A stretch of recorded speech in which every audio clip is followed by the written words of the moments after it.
دەستگای خێرخوازی سۆمای چاوان بە هاوکاری خێرخوازان لە مانگی پیرۆزی ڕەمەزاندا هاوکاریەکانی بەسەر هەژاران و بێباوکاندا دابەش کرد. هاوکاریەکان پێکهاتبوون لە پێداویستی خواردن و کەفالەتکردنی بێباوکان لەلایەن خێرخوازانەوە بە بڕی جیاجیە. هەروەک بەرپرسی دەستگاکەش دەڵێت تاکو ئێستا لەم مانگە هاوکاریمان بەسەر هەژاراندا دابەش کردووە و ئەمڕۆژ زیاتر لە 100 کەس سوودمەند بوون لەم هاوکاریە. هەڵسای دابەشکردنی هاوکاری بەسەر بێباوکانی کە لای ئێمە ئەو بێباوکانە لای ئێمە کەفالەت کراون 500 عائیلە بەسەرەوەیە.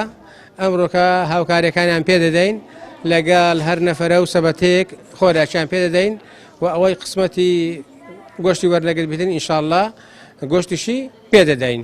کەمترین موچە لای ئێمە 50,000 زۆرترنیشی تا 2 وەرەقەی دەڕواتن.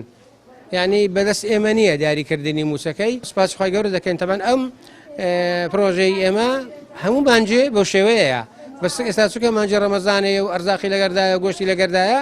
سوودمەندبوانی پرۆژەی خێرخوازیەکانی دەستگای سۆمای چاوان سوپاسی دەستگاکە دەکەن بەوەی بە بێجیاوازی دەستی خزمەت دەگەێنن بە هەژاران و بێنەوایان.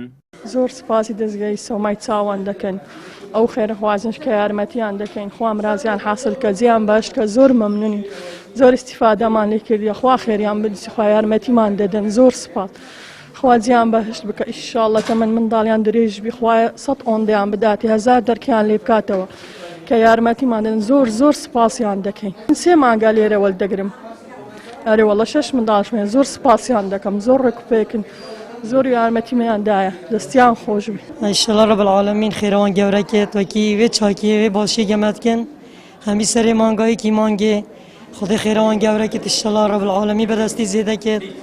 ئینشاءالله وێ پارە بۆ مەینای و کتە خێر رب العالمین بەرەکەتی پایتە ماڵاوی چنە خۆشیانەتێ خودی پێغەمبەر لێ ڕازی بن ئینشاءالله. پارەی دنەمە ئەرزاقی دنەمە گۆشتی دنەمە خودی خێرەوان گەورەکێت ئینشاءالله رب العالمین عەمرێوان درێژ کرد.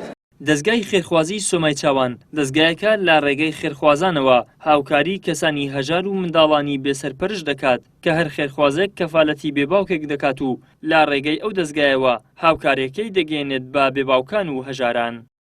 ئیدریس محەممەد، کەناڵی ئاسمانی پەیام، هەولێر.